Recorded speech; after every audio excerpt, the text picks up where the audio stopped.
What's happening, everybody? It's your big homie Do, host of the Donuts with Do podcast. Here at the Donuts with Do podcast, we dive into the stories of individuals who work behind the scenes in film, music, entertainment, and fashion. Tune in weekly as we split half a dozen and dig deeper into their stories. Have a seat at the coffee table at Donuts with Do. Welcome.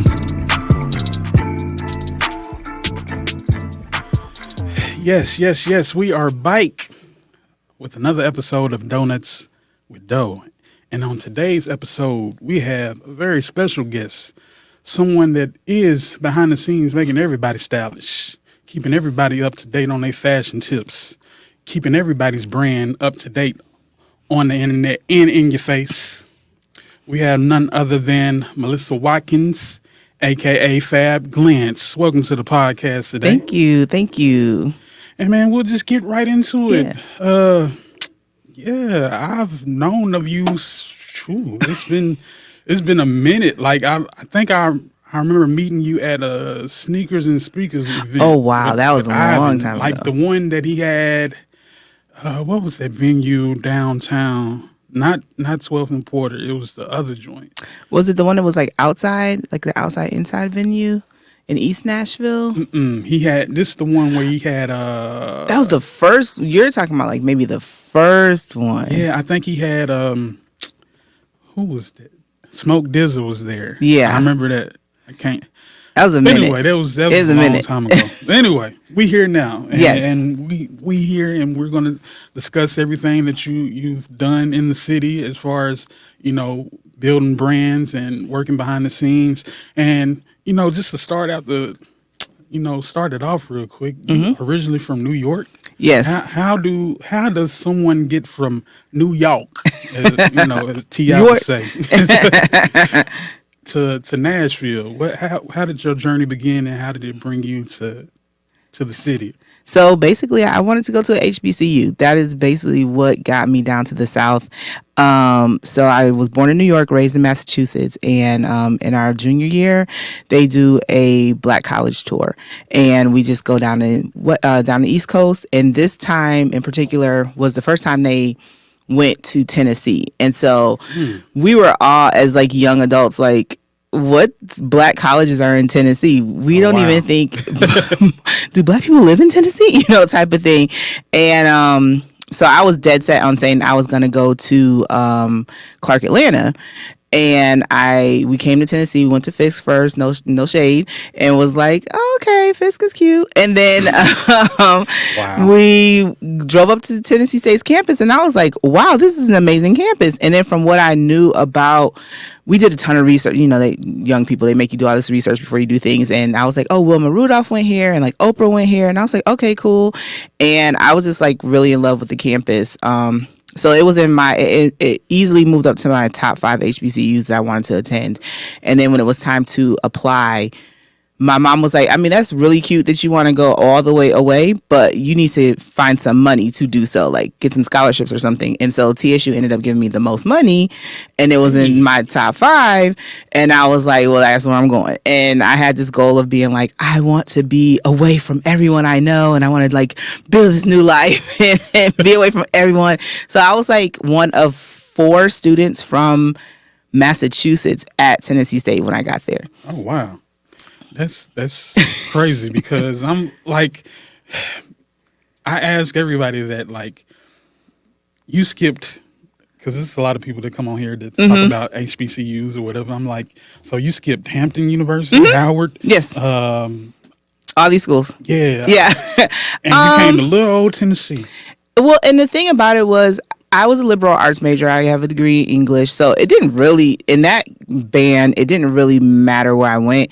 I had some liberal arts colleges that I applied to.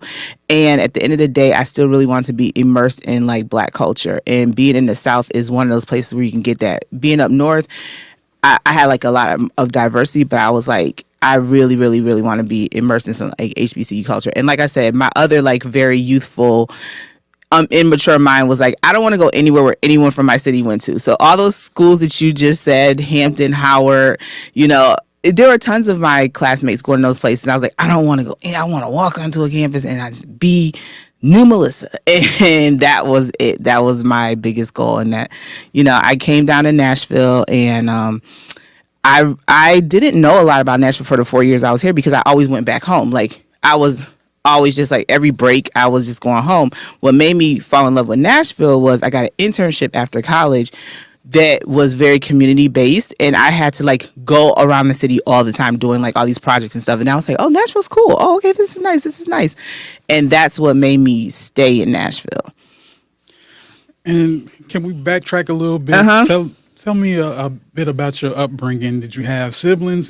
Are you the only child? How did that go? So I'm the oldest of two, me and my brother, and then we were raised with my mom, so that's my unit. And I have a ton of family members and a ton of cousins, and we all, are all up and down the East Coast, so that's always fun. And I grew up, like I said, I grew up in Massachusetts, specifically Springfield. If you're familiar, Springfield is where basketball was invented. So the Basketball Hall of Fame is like very close to my my house, and where basketball was invented is like right up the street from my house. If you know, like it was invented at the YMCA, James Naismith, Peach Basket, and I'm really tall, so people are like, "Oh, so you play basketball?" And it's like, absolutely not. I have no rhythm. I have no coordination. I'm just tall for no reason. I was 6 feet tall in 10th grade. It was really, really wild. So, but yeah, I grew up with my mom and my aunts. It's a very good village of aunts and uncles and, family friends and stuff. And with that part of my life, it was great to have these aunts and uncles who saw different talents in me and started to pull those out, and helping my mom as a single parent to cultivate these children that she has and see the things that we love and what we love to do. So that was how I started really loving like social work, nonprofit, because my primary job is I work with youth. I work in a youth space for college students, and I've always worked with youth since I was 16 years old. And so I had aunts who were just like, "Oh, you're really good at this. Like, you're really good at, talking to people and this and that. Like, yeah, just come to work with me. Come do this, come do that. What are you doing? Are you bored? Come over here." It's like, okay, I'm just going to do that. And so it was really fun to be able to be immersed in these different industries that my relatives worked in and have them say, yeah, like, Melissa, these are skills that we see in you. Like, let's help you like cultivate those things. I know that you said you were in Western New York, but you spent some time in the borough in Brooklyn and Springfield. I don't know what the proximity is to Boston. Yes. So Springfield is about 2 hours from Boston.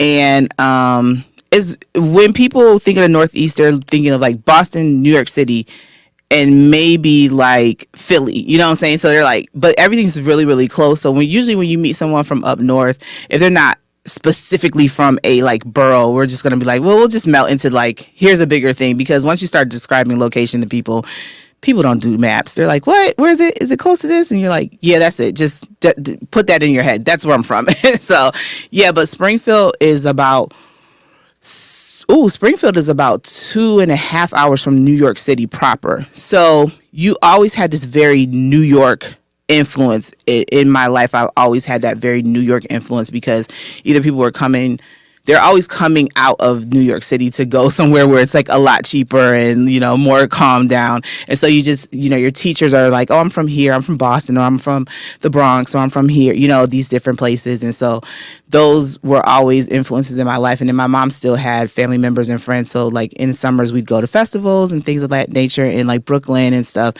So I always like to like go and be like, yeah, I just came back from New York City, It's like, okay, girl, calm down, But my mom, she was very adamant, like, I will not be raising my children in the city. It's just too much, especially as a single parent. Like, she's like, and she's like, you too smart and I work too much. So we're going to go somewhere where we have more relatives to like care for you and your brother and not have you all left alone with your own devices in the city.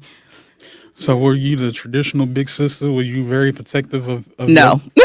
Wow. I probably didn't start liking my brother until he turned 14. At that point, I was I was like, Jesus. we're 5 years apart. That's the other part. So just think about when I'm 10, he's 5. So he's like a traditional 5-year-old, just like getting into everything. And but now we're like best friends. So he moved to Nashville. It's been a minute, but I was the only one in Nashville for a very long time in my family, and my brother was like, I want to just get out of New York and move somewhere else. And I was like, come to Nashville. And I'm the introvert, he's the extrovert, and he does not meet a stranger. And he was low key mad. He was like, you left this morning. I wanted to come. And I was like, oh, you were asleep. So he's really been enjoying this little press tour. Like, oh, yeah. And he meets everyone. So he came down here to live. And now I have a younger cousin who came down here to live. And all my family, every time they come to Nashville, they love it. And that's the thing I think Nashvillians and Middle Tennessee people hate, is that when people come from out of town to this area, they love it. They're like, this is amazing. It's so nice. And it's like a city in the middle of the South, because that thought process that the South is still very country and the South is still very rural is still present up north. So when people come down here, they're like, oh my God, like my family loves, they'll be buildings. here. Yeah, they'll be here next week for the event, and they're already like, okay, I know we have to do XYZ, but can we do this, and this in Nashville? And I'm just like, I'm not trying to be a tour guide. So, yeah. I got you. That was going to be my segue into what was the biggest culture shock coming from the East Coast, city girl, I guess, coming to a place like Nashville that's a little slower in pace, and it has some diversity, but not as much as where you came from.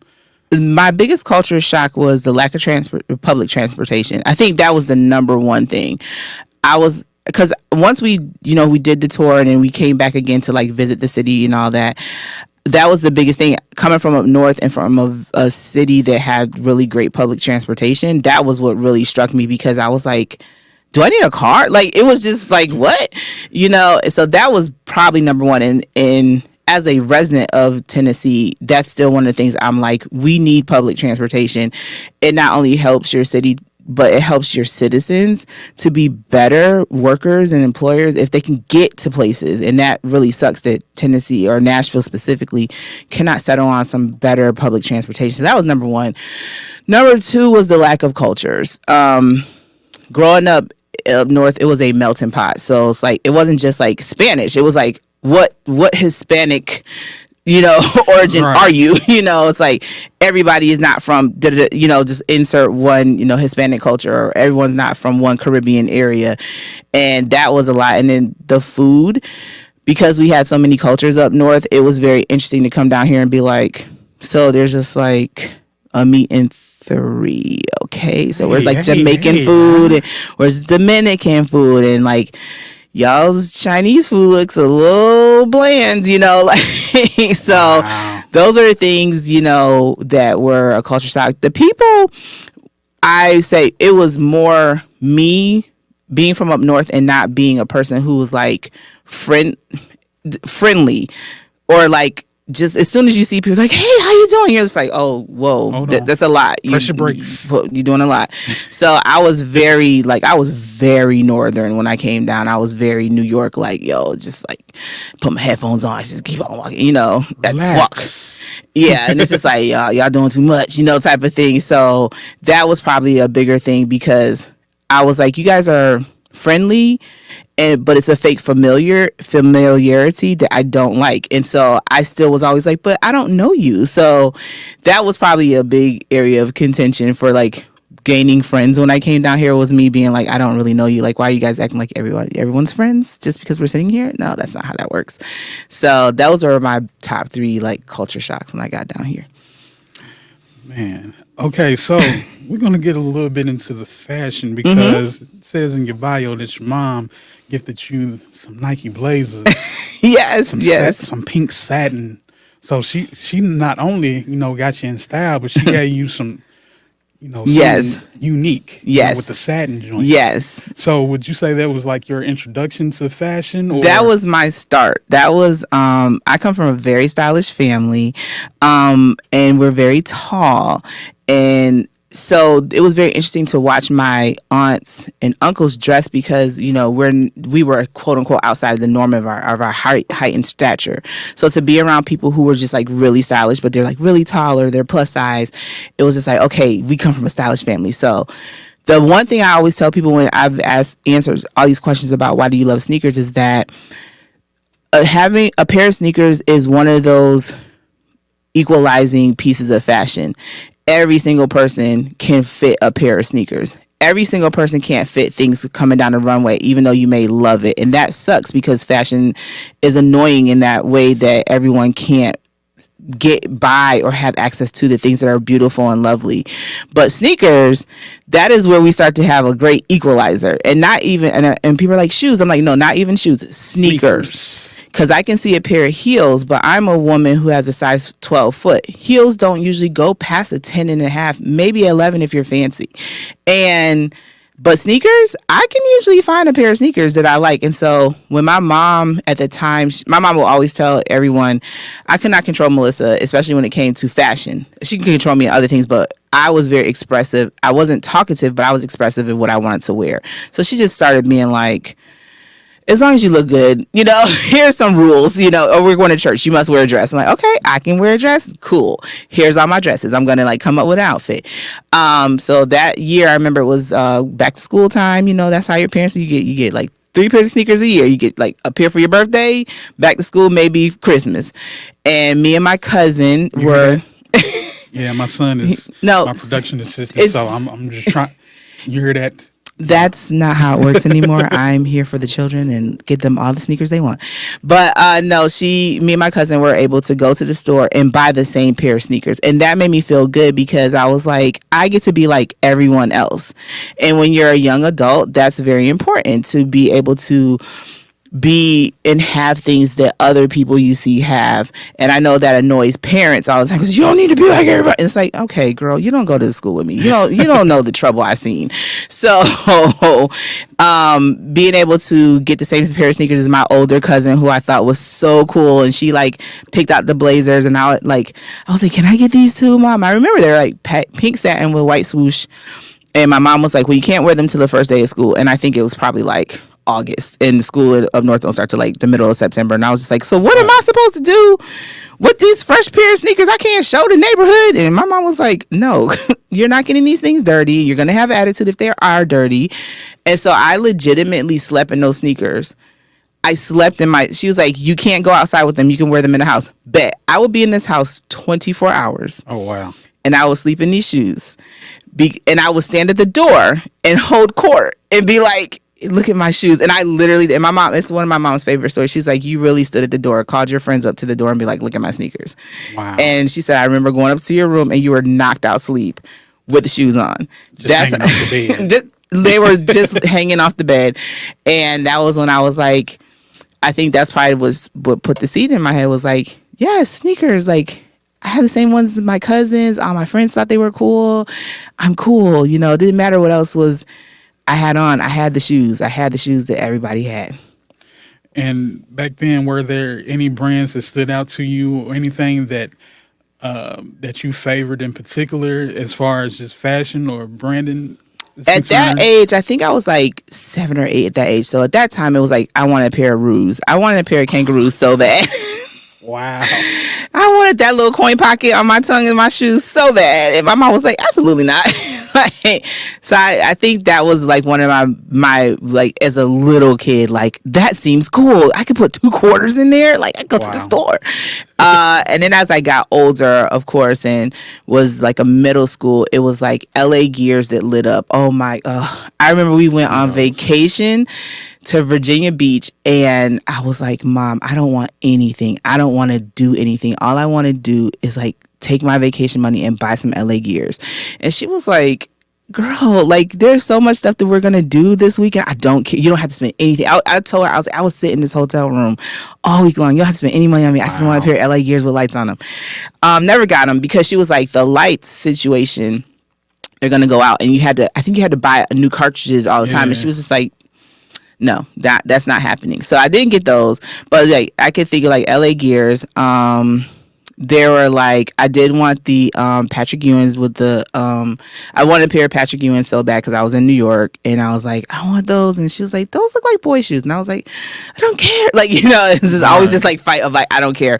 But the things that my mom did instill in me is like, well, if you're gonna get a pair of shoes, sneakers, make sure it matches like a lot of your clothes. And make sure that they last really long, because we're poor. Like, you don't have access like everybody else. And I was just like, okay, I get it. And I think those type of like developments and learning helped me to become a really good stylist for people, because I want people to not be so wasteful with their clothing. So even with sneakers, I have a lot, but at the same time, like, they're going to match something. Like, I'm not just getting them to get them at this point. And I also don't have no space to keep them. Yeah, that seems to be every sneakerhead's problem. Yeah, because space. I know my closet is overflowing. Is running into my wife's closet, and she's just like, "Hey, bro, you don't have to find something else. You're gonna have to sell some of these, or something, because it's getting out of hand." So we're gonna go back into coming to Nashville, and you said that you majored in liberal arts. And from liberal arts, how did you find your way into where I'm at now? Yes. So it's a fun story. So when I got down here, you asked some really good questions that anchored in, and I'm realizing they anchored into like my upbringing. But when I came down here, like I said, the public transportation was an issue. And here was why I was so mad about this. I was like, how do I get to the mall? Because I love to shop. And then all the girls were like, either they had cars, and I was like, your parents got you a car at 17. What type of rich, shenanigans are these? But when you realize that people live in the South and there's not a lot of transportation, you're going to probably have to get your child a car to get them from place to place. So if you didn't have a friend with a car, then you had to connect with some dude that had a car. And I was just like, well, that just seems like a lot, because then there's all these, extra things. So anyway, gotta do to get this ride to Target and Walmart and to, the mall. And I figured it out. I was like, all right, bet. MTA works. We're going to get to the mall. I get to the mall. I come back. I'm walking on campus and walking to the dorm. I have my bags. I'm happy. The girls are like, wait a minute. How'd you get to the mall? And I'm like, I took the bus. And they're like, I would never take the bus. And I was like, they're like, are you going to go to the mall again? I'm like, absolutely. I'm going to the mall again. And so that started me becoming a personal shopper out of nowhere. Girls would show me stuff on the internet. Do they have this? I would go, and I started being like, well, I have to take your size, and I have to do this, and I have to know your favorite colors. And I started having little files on my friends to go to the mall for them. And I started then styling people on campus, because, there's tons of dances and balls, and girls go out on dates and stuff like that. So I'm coming to your closet, and I'm like, okay, if you don't have any money, let's put an outfit together for you. And I started doing that. And as I graduated, I say, we will put those frivolous things behind us. Fashion is not important. We are grown-ups. We got grown-up jobs, And I went into teaching. I taught English for a little while. I hated it, absolutely. And it's for the kids. How you gonna hate on the kids? Because it wasn't the students. It was the administration. I wanted to be able to teach English in that very TV dramatic way of I'm going to take you on a journey. Let's learn Shakespeare. But when you're talking to MNPS and they're like, hey, you need to teach the test. These kids need to standards and guidelines. And I was like, I need more, freedom. What also happened in that time was all my friends were getting regular jobs, and they were meeting their partners and spouses, and they were like, I need fashion tips still. I need to know, what should I wear to this Thanksgiving dinner, or what should I wear to this company gala? And they were still calling me because I was the girl you called on campus. And I was like, well, this is interesting. Is this what we would call a side hustle? Okay, So I also was like, well, if you're asking this question, that means a bunch of people our age are asking this question. So how do I answer all these questions in a large space? And I literally put that in Google, how to answer questions on the internet. And they're like, make a blog. And I was like, blog, what does this word mean? And so I just did this research that got me into basically becoming a blogger and putting my blog on a service called Blogger that no longer exists anymore. Wow. Yeah.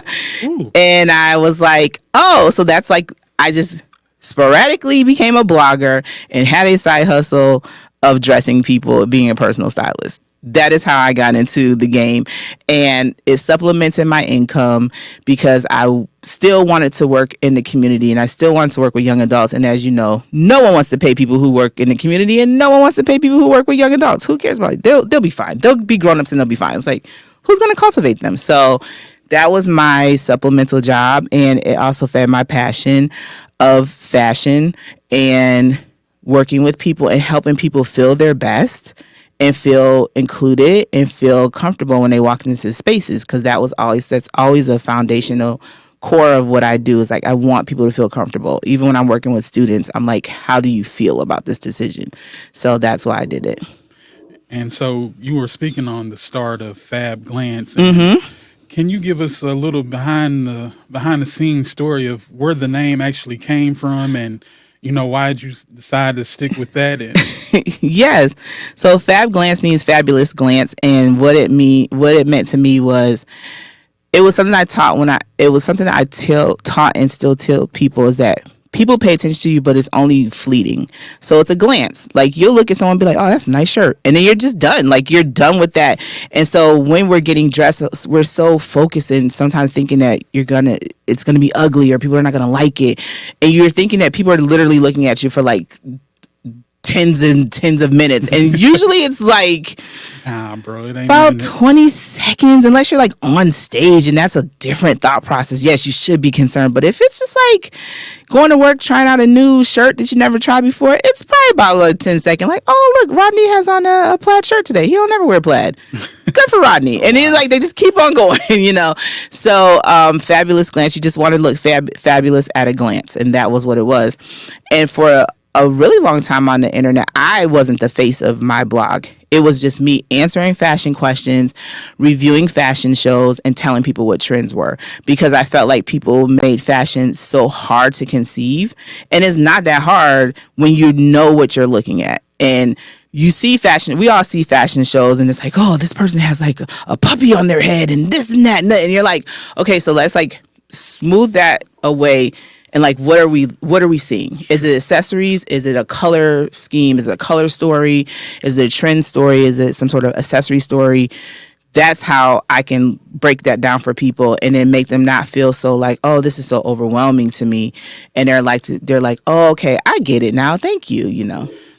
Like, you get into high fashion and couture, and I think a lot of people see that and it's like, yeah, I'm not feeling that. I'm not finna wear that in public. Like, and you're not, and that's the thing, you're not supposed to. They don't see the art of the design. Like, it's really just wearable art. Yes, someone is using their creative minds to give you a visual representation of something or a theme that they have. So it's like, you have to really strip it down and categorize it for people so they can really understand, hey, this is high art, high fashion, couture. This is not really for public consumption, really. Right. This is just, it's literally, it's almost like cosplay, I guess. It is like, that is perfect. It is like cosplay, and it is also a commercial for that designer, because once I get you here, then you're going to be like, well, why? And, it's always very harsh. And then you start reading, and if you go a little deeper, you hear the theme that the designer was coming up with, and then you're like, oh. And if anyone is ever familiar with the wonderful scene in The Devil Wears Prada, where they're all standing there, and the assistant who's like, I don't get this stuff, and the director breaks it down and says, it's not just about this random little hat that looks really ridiculous. It's about the color of the hat and how this color is now going to permeate everything that you're going to wear in the next year. It's not about the weird little hat. It's about the color. And now you're wearing that color. And it was picked by us, the people who think this is important. And when people realize that, you're like, oh, yeah. And it's like, people like to be like, I'm off the grid. Can't nobody influence me. It's like, no, we're all influenced, guys. That's the reason why you got on this canary. Right. There's a different type of yellow. This maize. That's what you're looking, and you're like, why is everybody wearing yellow, or why is everybody wearing blue, or why is everybody wearing leather pants, or why do the sneakers look like this, and because it started. There's always going to be a line that people can find. And so as a blogger, and a good blogger, no matter the niche, is a good researcher. And a good researcher is probably someone who probably comes from liberal arts like me. And so that's the line for me, is like, I have a degree in English, and all we did was read and write and talk about how we feel about reading and writing and analyzing different writing styles. And good bloggers, really good ones that have stood the test of time, whether it's gossip, sports, fashion, are really good researchers, and they love this. Like, and so I love stumbling upon different bloggers, or websites now we call them, or influencers that we call them. The name always changes, but the foundation stays the same, is that they're deeply immersed in this, in this culture, in this niche that they love.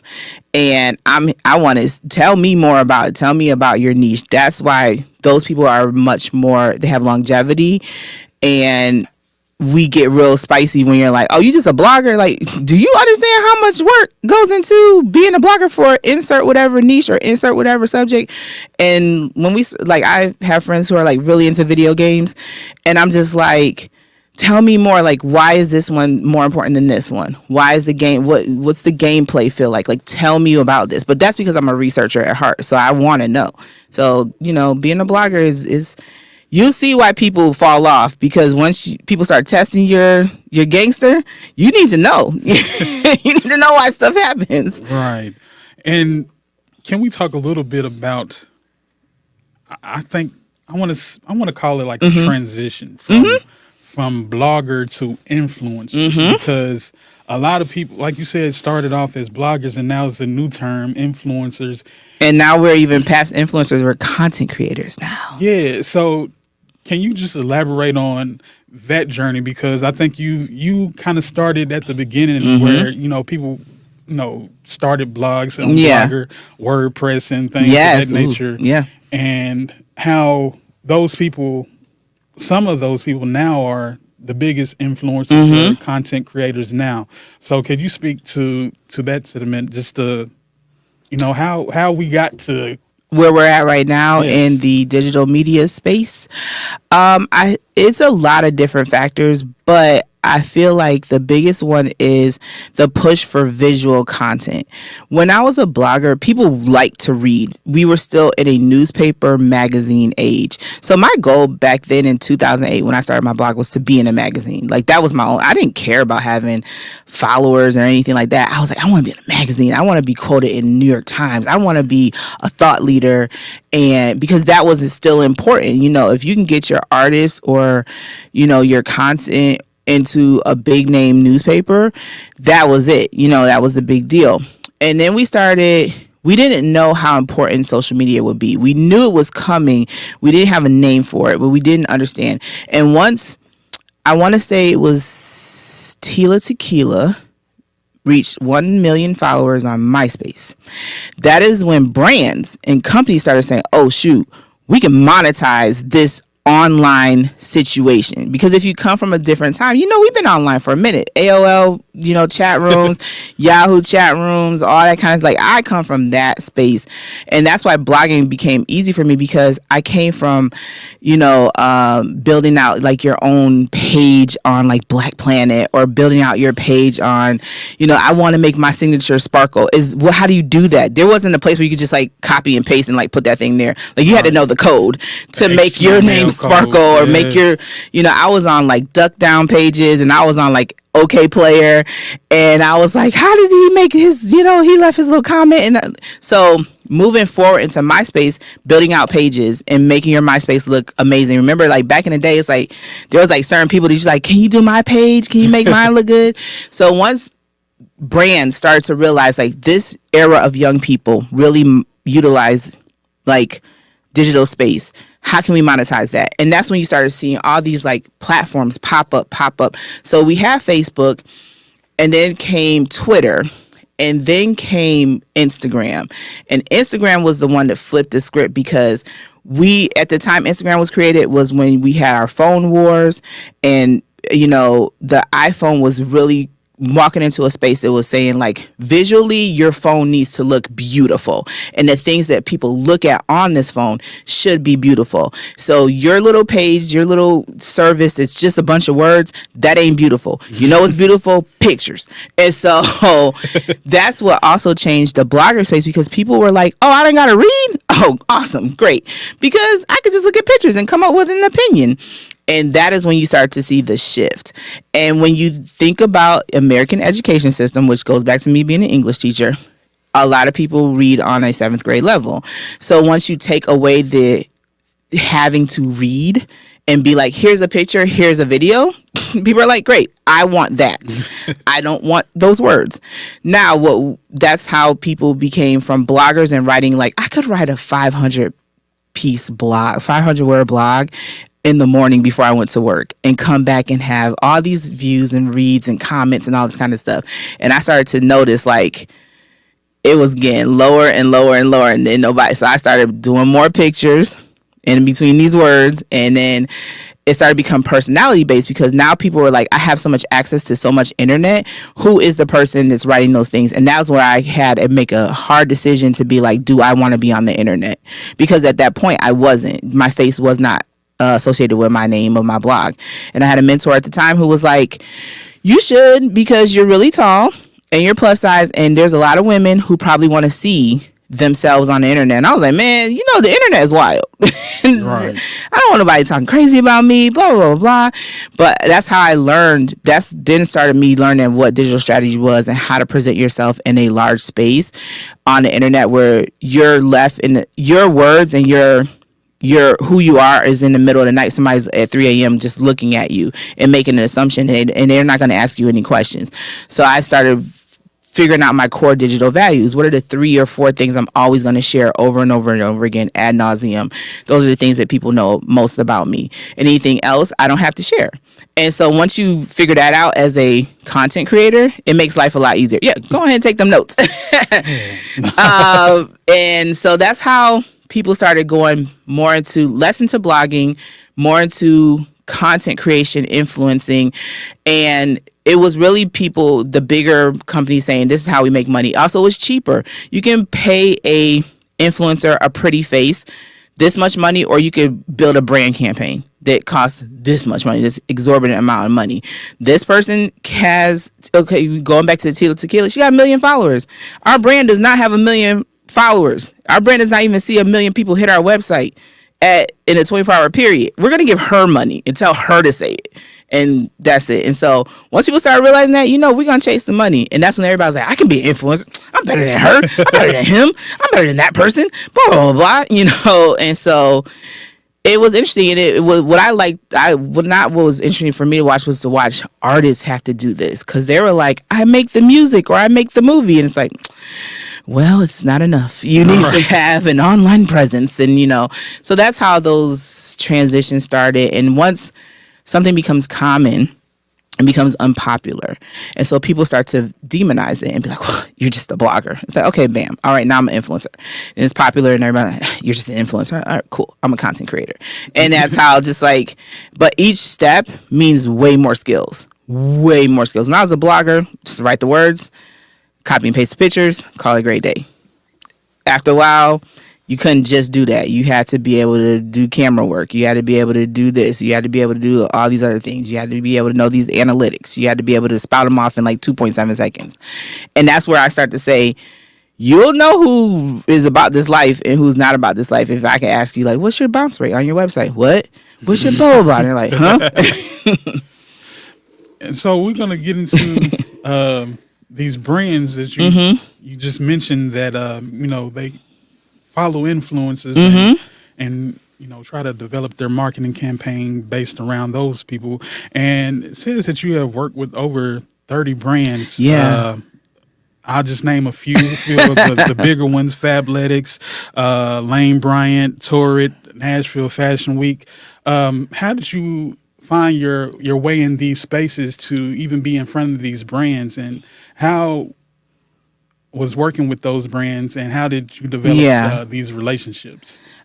So putting yourself out there is the biggest key to building brand development and working with commercial brands. A lot of people, I'll say a lot of people new to this space say, like, I'm not going to do no work if ain't nobody going to pay me. And I would like to tell you that if you're going to be an influencer, you're going to do a bunch of free work. So you have to have a passion. Whatever your niche is, you have to be okay with no one ever giving you any money for it, but you always want to share it with people. So I always love fashion, and I always love sharing stuff with people. And I always want people to put on. I'm not a gatekeeper. I always tell people to know, it's like, where'd you get that dress from? I say, this is where I got it from. Girl, get it so we can be twins. Like, I want to take a picture with you with my outfit on. Like, what, because I feel like this is good. You feel comfortable. You can show up in a space feeling your most authentic self. And that's why brands like me, I always tell them, like, if you're selecting me and I don't like what it is, I'm not going to take the money. That's hard, because the money sometimes is real nice. But I'm like, I'm not going to do it because I got to talk about it. Like, once y'all leave, I still got to talk about it. People still going to say, like, did you really like it? Did you really like going to that hotel? Did you really like doing it? I'm like, yes, I did. So brands usually reach out to people if you have a good engagement rate. Before, back in the day when we were just influencers, it had to be followers on Instagram. Now, if anyone listening is familiar with Instagram, it's a whole shenanigan over there. It feels like no one's ever listening to you. It feels like no one likes your content. So that's why you have to diversify where your stuff is seen, so that these brand managers, they're looking everywhere. They're looking on LinkedIn, Twitter, Instagram, your website, to see where is your reach. And that's when they want to work with you. And so they'll enter my inbox, and sometimes I'll pitch if I know, like, something's coming up or it's like something I really love. I'm like, can I get on? Like, can I be a part of your campaign? What does your campaign look like? Does it have a budget? And can I be a part of it? And sometimes they'll say no. Sometimes I won't even answer. But I planted the seed, which means that I'm sitting in somebody's inbox. And when it comes time where they feel like my brand connects with their brand, they can reach out to me and we will work together. I think my favorite brand working with was Old Navy. That was like totally serendipitous. Like, I was like touting Old Navy extra hard because I had found jeans that fit. And I was just like, y'all gotta go to Old Navy. Like, they weren't paying me no money, none at all. And I was telling everybody, you gotta go. And if one day somebody was like, hey, we noticed that you've been talking about Old Navy a lot. It's very favorable. Would you like to work on this campaign we have coming up? And I was like, and that was like a long-standing campaign. I think it was a 9-month campaign where they just paid me like a little bit to do something like influencer work, like just take some pictures with some clothes on. And then they were like, okay, we're going to fly you to this place and we're going to like have you look at this new store. And then the next thing I knew, they were like, we're doing a commercial and we want you to be in it. And I was like, like, so it is very like, once you know that it's possible, you start to feel more confident to pitch more and more and more. That's a amazing it's work. thing because it's an old quote. What is it? You miss 100% of the shots you don't take. Mm-hmm. So it's like I tell everybody, man, just keep on shooting. Mm-hmm. It doesn't matter because you're gonna get told no so many times. Oh yes. Getting told no is probably like second nature now. Oh, okay. Mm-hmm. I'll be back. Yep. I'll be back. Or you're gonna come. You're probably eventually gonna come to me. Yep. So that's what I encourage. I don't know which camera I'm on, but that's what I encourage everyone to do. Just keep on shooting. I don't care if you're pulling up from the logo, mm-hmm. From the 3-point line. If you got to lay it up, if you got to dunk it, just keep on shooting, baby. And the other thing I'll tell people is building your community. Everybody is not a hater. Most haters are just interested and they have a question to ask and they're scared to ask it. And so I believe in building my community and working with people and throwing that layup to somebody else. That's the thing about being a really consistent and long lasting influencer, is to look at something and say, this is not for me, but I have 3 other people that you should reach out to. And when we start doing that more often, you become the common denominator of like, wow, this person is really helping building our community in our city or, in this particular niche. And that's hard for people because when you're doing this type of work, it's so hard sometimes and you don't want to give it away. You're like, I need this money, but it's like, do you want to compromise your brand and your passion, or do you want to give that to somebody else who you know is much more qualified to do it and wait for the next like blessing to come your way? I look at people just in this space of podcasting, which is fairly new to myself. I look at people like Charlemagne that has really taken other bloggers, not bloggers, but podcasters, Yeah. and really developed them and just build his own network of, I think it's called the Black Effect Network. And just bringing people on and not being like, nah, bro, I don't know about this. This only for me. This my table. But he's inviting, more people to the table to, make his brand bigger just by doing that. Right now, we're just going to get into, this special day that we got coming up. That, I hate to. You had to hit him with the. You had to hit him with the I heat. have to show, why we really here. Let's speak about how you came up with this Air Max Day party and what made you want to have a party about Air Max Day. It could have been Air Force One Day. It could have been. It could have been Michael Jordan's birthday. I could have did that. Could have Jordan party. So what happened was I started. What happened was I started taking pictures of me wearing sneakers more often. So like in that journey of being an influencer and all that, I was like traditional feminine, like female influencer, so heels and dresses and stuff. And I was like, I like these things, but I like sneakers more. And so I started doing more of my editorial shoots on my website with sneakers on. And I started to realize like, oh shoot, you take a lot of pictures with with Air Max on. And I was like, once again, the researcher in me, like, I think I just came upon it one time. Somebody was like, it's Air Max Day. And I was like, it's Air Max Day. And this is like 5 years ago. And I was like, there's a day? And so I'm like, researching, March 26th is the day that Air Max was like invented or, put it out into the atmosphere. Interesting. So the first thing I did was I want to connect community of people who like sneakers to do an Air Max Day editorial shoot for my website. And people were like, sure. And so I got, my friends who are influencers and fashion people or just people who are sneaker aficionados. And I'm like, let's do a photo shoot. And I did that the first time. I did it again.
was the party. I got some Air Max 1s. Yeah. Air Max 95s over there. And I was like, other people do. And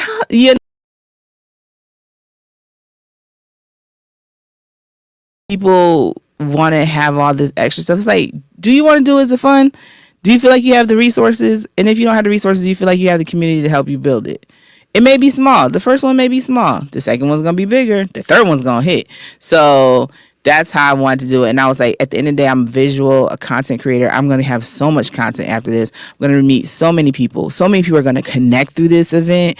And I want to hear about the relationships that are built from people coming to something like that. That is where I live at. I don't have to be in the forefront, but if I hear, oh man, I went to this thing, this girl did this, and I met this person, and we doing something. I'm like, yeah, that was that was me. I helped do that, you know. So go ahead and tell the people where they can find tickets and things of that nature, where it's going to be at, you know, yes, your vendors, yes, and your sponsors, all that. So this is the very first Air Max Day party in Nashville, March 26th. It's on a Sunday from 3 p.m. to 7 p.m. So you can go to brunch and you can come out and kick it. We are officially, our title sponsors are Sneaker Box LLC and The Herbalist, which are two amazing brands that are out of Tennessee, which I was so excited about. They're also Men of Color, which I was so excited about. And they were so happy to sign on like early. I was like, oh shoot, like, so that all the no's were swept away. And we have 7 vendors.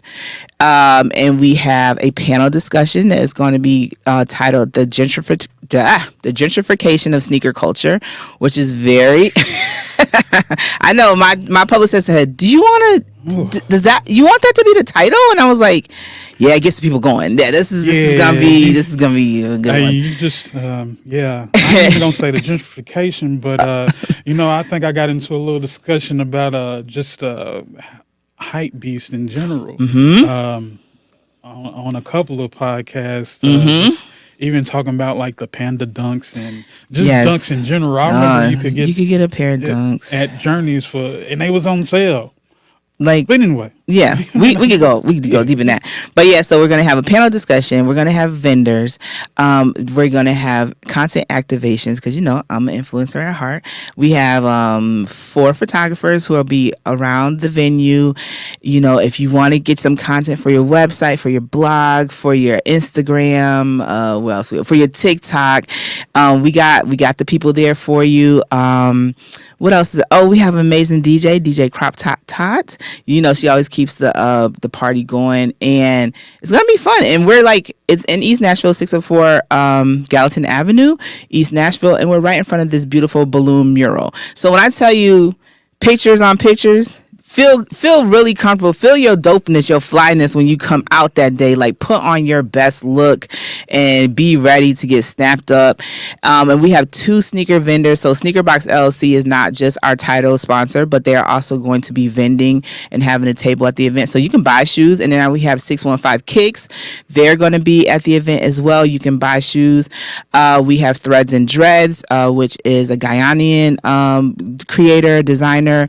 She's going to have tons of things for you to wear. We have Chosen Tops, is a hat vendor. So if you just love hats, accessories, and it was very important for me to get people that were size inclusive and gender inclusive as well, because you go to these things sometimes and you don't see yourself. You don't see that you can buy something or that it fits your style. So I wanted people who were size inclusive, gender inclusive, and allow people to feel their best. We have Nail Aphrodite. She's going to be doing manicures at the event. You can get Nike decals on your fingers, you know what I'm saying? So I just really wanted it to be fun.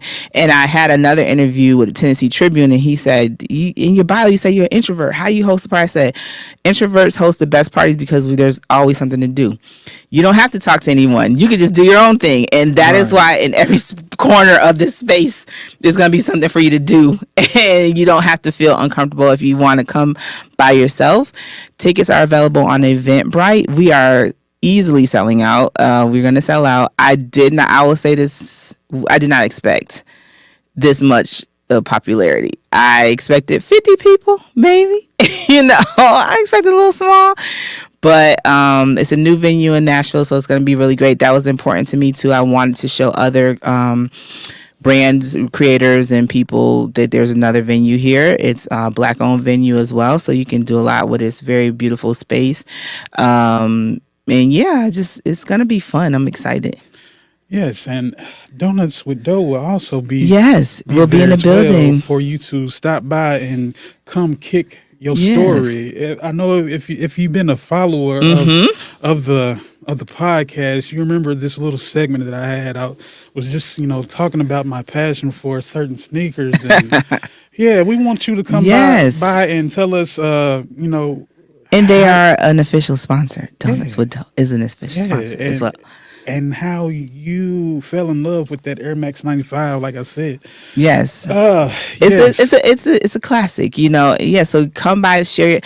Like I said, people are like, what is a content activation? I'm like, anywhere where you can share your story, whether it be visual, digital, you're going to be able to share your story, and having a podcaster out there is going to be great. So if you're like, I just want to talk to somebody, there's going to be somebody sitting there with a microphone. You can just talk straight to them, get to know someone new. And it's going to be, I'm really excited. I'm getting more and more excited as it gets closer. I'm past that nervousness because now we can't stop. The roller coaster's gone. Like, we about to hit the loop-de-loop. So before we get out of here, because I always do this, it's called Half a Dozen, and it's where I give my guests the opportunity to give me their top 6 event category that I pick. Oh, wow. Oh, okay. I guess we're going to do, this is going to be like a half of half a dozen and a little bit of kick your story. Since it's Air Max Day coming up, and that's the title of your event. Give me your top 6 or your half a dozen favorite Air Maxes. Air Maxes? I was like, you got. Yeah, I got to go there. Okay. It's Air Max Day. It's Air Max Day. Okay. So let's see. Okay. So probably my favorite pair of Air Max, hands down, is Air Max 95. Okay. It is one of the most beautiful Air Max that I've ever seen. Any type of colorway, I look at it and I love it. I love the layered design. I love the open concept. So that's going to be my number one.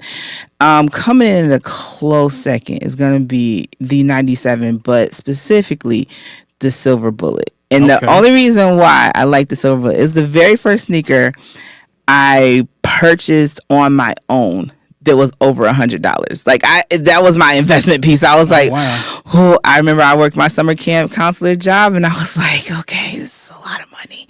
And so I bought them, and I felt very, very good. And I'm mad that I literally ended up giving those away, not giving them away, but throwing them in the garbage. But what? Because I didn't back then. I was trying to. God. Yeah, so I had the original Air Max 97 Silver Bullets. I love the ones just because it's the beginning, but it's not my favorite one because it has a narrow toe box. And listen, it's one of those wear it for the outfit and don't think you're gonna walk around the mall or nothing in that one. You gotta have a narrow foot, and that's the thing about Nikes in general. There's some narrow shoes, so. I always tell people Nikes are not like a fitness shoe. Air Max specifically is not a fitness shoe. No. But yeah, so I love the ones, but they're very narrow. But they also have the really, really great colorways. And I feel like as far as trend is concerned, we're going to see a lot more Air Max 1s next summer. Not this summer, but next summer is probably going to be the sneaker that trumps next summer of 2024 because they're really pushing it with that new large bubble concept. Next up... It really... I know it gets kind of tricky. It starts to get tricky because then it starts to just go into style and design. So I've been coveting the Sean Witherspoons. They're now $1 dollars. But if one day in the future... She's talking about a shoe that you probably have to sell your foot. Your foot and the shoe to get another pair of the shoes. So yeah, I was... really mad that I did not just jump on that because at first it was such just the design and the materials that were used. It took me by surprise, so I didn't move as fast as I should have moved with that particular sneaker. But now I look at it all the time. I was like, ooh, I'm saving and be like, are you gonna drop that?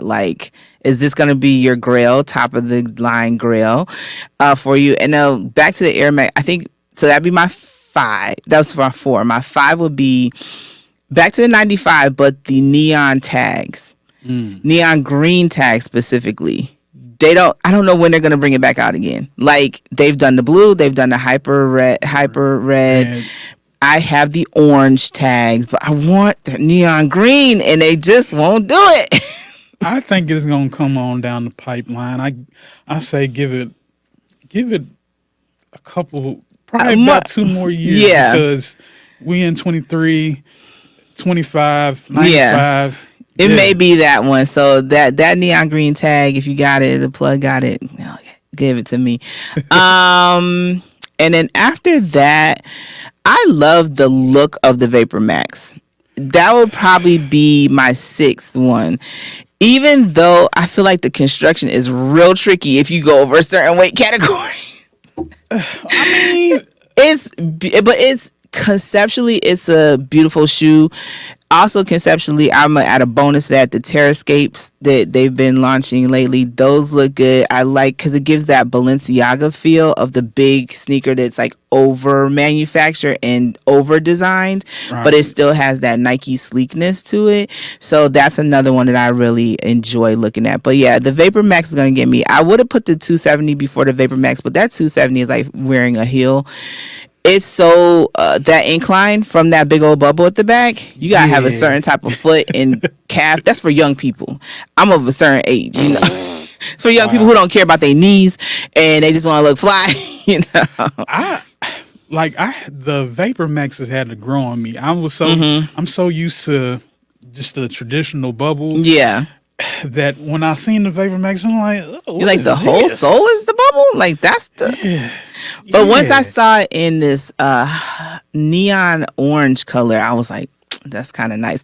And the Vapor Max kind of put me back into that, getting a good pair of summer sneakers and going to like Six Flags where you just gonna flex. Like, you gotta have a sneaker that's just gonna be like, you standing in these lines to get on these rides, like, you gotta have the sneaker that everybody's like, just walking all pigeon toes through Six Flags with your like Tommy Hilfiger windbreaker on, like, I look good, you know, type of thing. Tying them up about 3 or 4, 5 times. I understand. Yes, I understand. Well, Melissa, it's been great having you on the podcast. It was fun. Thank you for coming all the way to Murfreesboro, Tennessee.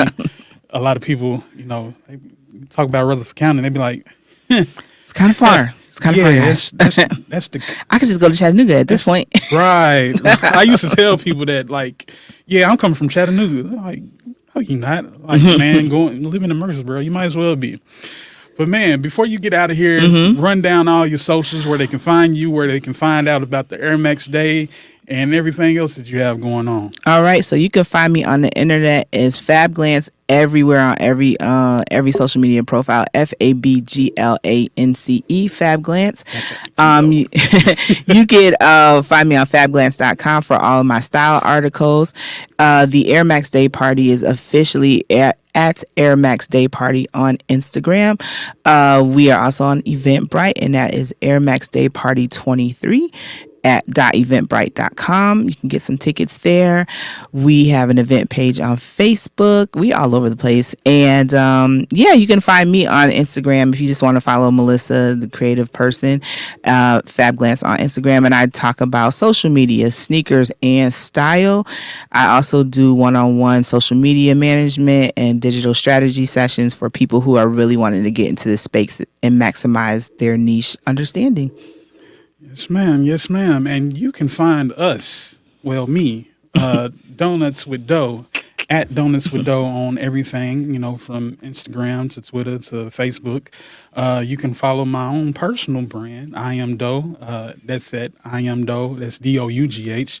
On Instagram, and at _ I Am Dough on Twitter, because, somebody always hating and taking my name. But anyway, and you can also follow the network, the STP network, Spread the Positive at Instagram.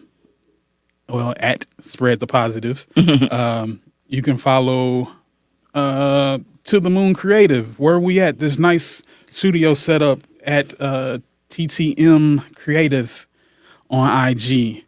And if you want to just find out a little bit more about who I am, you can go to iamdo.com. You can go get you some merch, some coffee mugs, some keychains, some T-shirts. Just get fashionable. That's what I try to do sometimes. And you can also subscribe to the new YouTube page, and that's at Donuts with Dough, because they have a handle now. So yeah, nice. Oh yeah, you can subscribe to my newsletter as well. Yeah, that's Fab get it on Glance. in. What is the name of my news? Yeah, it's Fab Glance. I was like, what is it? And then I do have a new revived YouTube page, because you've got to diversify your content, people. Yes. And like I said, this has been another great episode of Donuts with Dough. Yes, at the coffee table with no coffee. Where my donuts at though? Hey, listen here. You see how nice this setup is. I can't afford the cleaning fee too. You know what I'm saying? So, but anyway, we're gonna get you some donuts. And like that, we are out.